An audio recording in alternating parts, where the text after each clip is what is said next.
Friends, कैसे हैं आप लोग। तो श्री राम एजुकेटर्स के प्लेटफॉर्म पे मैं विकास सिंह आप सभी लोग का स्वागत करता हूं। और स्टूडेंट, आज के इस वीडियो में हम देखने वाले हैं कि वाई ए फॉलिंग ड्रॉप है स्फेरिकल से। स्टूडेंट, ये जो सेगमेंट है सवाल जवाब का, ये उनके लिए है जो कोई भी जनरल एग्जाम दे रहे हैं जिसमें फिजिक्स बहुत ज़्यादा डेप्थ में नहीं आती और उसमें इसी तरह के क्वेश्चंस पूछे जाते हैं। तो स्टूडेंट, ये ऐसे ही क्वेश्चन जो एग्जाम में पूछे जाते हैं उसी को लेके हमने एक प्लेलिस्ट बनाया है। उस प्लेलिस्ट का नाम है सवाल जवाब, जिसका डिस्क्रिप्शन में लिंक दे रखा है, आप उसको वहां से भी देख सकते हैं या हमारे चैनल से भी आप उसको देख सकते हैं। स्टूडेंट, उसी क्रम में ये 33 यानी 33rd जो है ये सवाल जवाब सेगमेंट है, यानी इससे पहले हम लोग 32 क्वेश्चन डिस्कस कर चुके हैं, जिसको आप हमारे प्लेलिस्ट से देख सकते हैं। तो स्टूडेंट, आज के इस वीडियो को अपने देखते हैं हम लोग कि भाई क्यों होता है स्फेरिकल से एक फॉलिंग ड्रॉप का। ठीक है ना। तो चलिए स्टूडेंट, अपने इस वीडियो को देखते हैं। तो स्टूडेंट, ऐसा भी देखा होगा कि एक परफेक्ट वो तो क्योंकि वो टैप से वाटर गिर रहा था तो उसका उतना परफेक्ट स्फेयर नहीं दिख रहा था, लेकिन आप यहाँ पे देख सकते हैं कि कोई भी बॉल अगर इंडिपेंडेंटली ड्रॉप अगर इंडिपेंडेंटली फॉल करती है तो इस तरह से उसका स्फेरिकल शेप होता है। अब यहाँ पे स्टूडेंट मैं आपको दो लॉजिक बताऊंगा। ठीक है, दो लॉजिक। अब इसमें दो लॉजिक में से जो लॉजिक आपको पसंद है वो दोनों से आप उसको समझ सकते हैं। एक लॉजिक होगा जो मैं थोड़ा साइंस का सहारा नहीं लेके ऐसे समझाना चाहूंगा, एक दूसरा लॉजिक होगा जिसमें मैं साइंस का सहारा लूँ। ठीक है ना। तो दोनों ही आप तैयार रहिए, दोनों ही चीजें हम आपको बताएंगे और दोनों ही चीजें आसान है, वो आप याद रखिएगा। तो स्टूडेंट, सबसे पहले एक बात बताना चाहता हूं मैं कि कोई भी अगर लिक्विड का सरफेस है, जैसे मान लीजिए एक कंटेनर में लेता हूं, इस तरीके से ये कंटेनर लेता हूं, इसमें लिक्विड इस तरह से भरा हुआ है।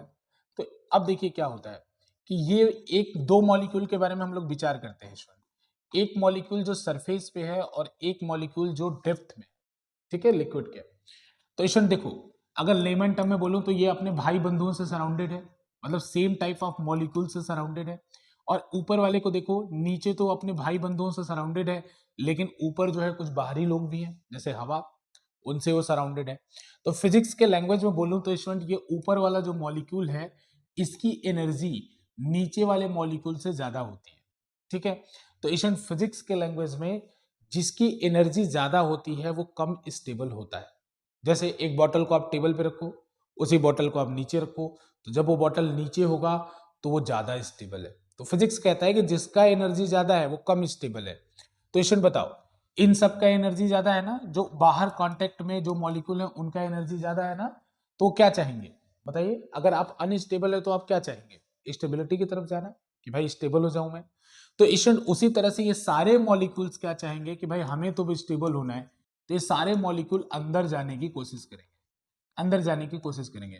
तो अंदर जाने की कोशिश करेंगे तो इसीलिए अपने वॉल्यूम को, जैसे अब ये तो मान लीजिए कंटेनर लिया, अब ये ड्रॉप के बारे में सोचिए, तो इसमें ऐसे मॉलिक्यूल तो चारों तरफ है, ऐसे मॉलिक्यूल चारों तरफ है ना, जो अंदर जाने की कोशिश करेंगे। तो चारों तरफ से मॉलिक्यूल अंदर जाने की कोशिश करेंगे, इसीलिए इसका जो शेप होता है वो स्फेरिकल होता है। समझ में आया? अगर हर तरफ से मॉलिक्यूल अंदर जाने की कोशिश करेंगे तो इसीलिए फॉलिंग ड्रॉप का शेप स्फेरिकल होता है। ये तो कॉमन सेंस की बात है।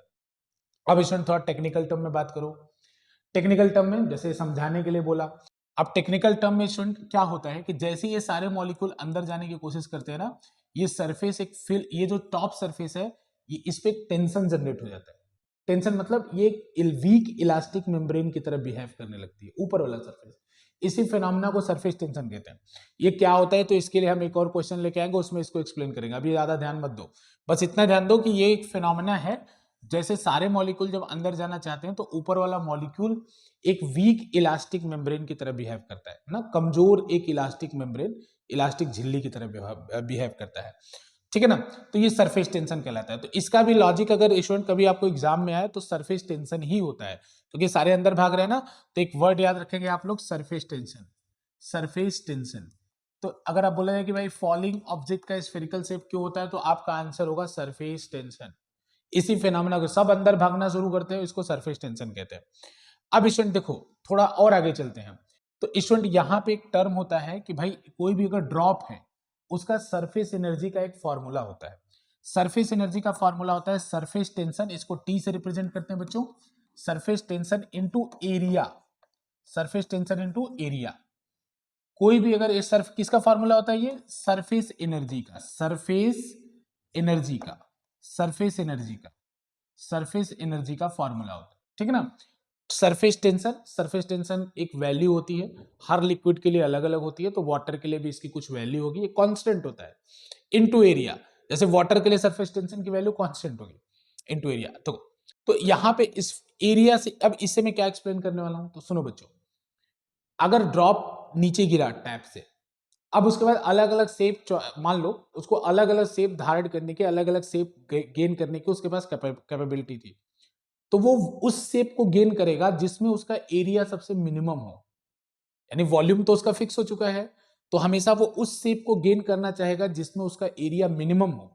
तो ऐसा निकाला गया, ऐसा देखा जाता है स्टूडेंट कि अगर वॉल्यूम एरिया पर वॉल्यूम निकाला जाए, यानी पर यूनिट वॉल्यूम पे कितना एरिया होता है, तो स्फेयर का वो चीज सबसे कम आता है, यानी स्फेयर अपने यूनिट वॉल्यूम के लिए सबसे कम एरिया लेता है, इसीलिए ये स्फेरिकल शेप को गेन करती है। स्फेरिकल एरिया कम होने से क्या होगा, स्फेयर बनेगा या कोई और शेप बनेगा, जैसे मान लो कोन बन जाता, तो कोन का एरिया जब निकालोगे सेम वॉल्यूम के लिए, भाई बूंद गिर गई तो उसका वॉल्यूम फिक्स हो गया ना, तो सेम वॉल्यूम के लिए कोन का एरिया निकालो और उसी वॉल्यूम के लिए स्फेयर का एरिया निकालो, तो आप पाएंगे कि स्फेयर का एरिया कोन के एरिया से कम है। इसी वजह से आप ये याद रखिए कि जितने भी शेप है उनमें यूनिट वॉल्यूम के लिए, अगर यूनिट वॉल्यूम लिया जाए तो उसमें एरिया सबसे कम आता है वॉल्यूम स्फेयर का, ठीक है ना, इसीलिए ड्रॉप स्फेरिकल शेप लेती है।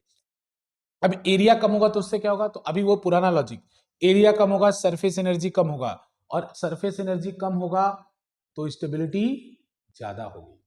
तो इसीलिए ड्रॉप क्योंकि स्टेबल रहना चाहते हैं, इसीलिए वो एरिया कम करते हैं, एरिया कम करने के चक्कर में वो स्फीयर के शेप को गेन करते हैं जिससे सरफेस एनर्जी कम हो। तो ये हो गया टेक्निकल टर्म में एक्सप्लेनेशन, सरफेस एनर्जी के टर्म में एक्सप्लेनेशन।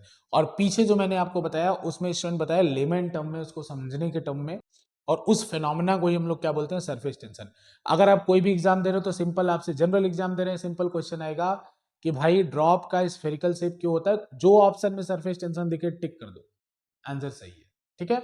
तो स्टूडेंट ऐसे ही वीडियो को देखने के लिए आप हमारे चैनल को जरूर सब्सक्राइब करें और जरूर सवाल जवाब के सेगमेंट को देखें, ये आपके एग्जाम के लिए काफी बेनिफिशियल हो सकता है। बहुत बहुत धन्यवाद।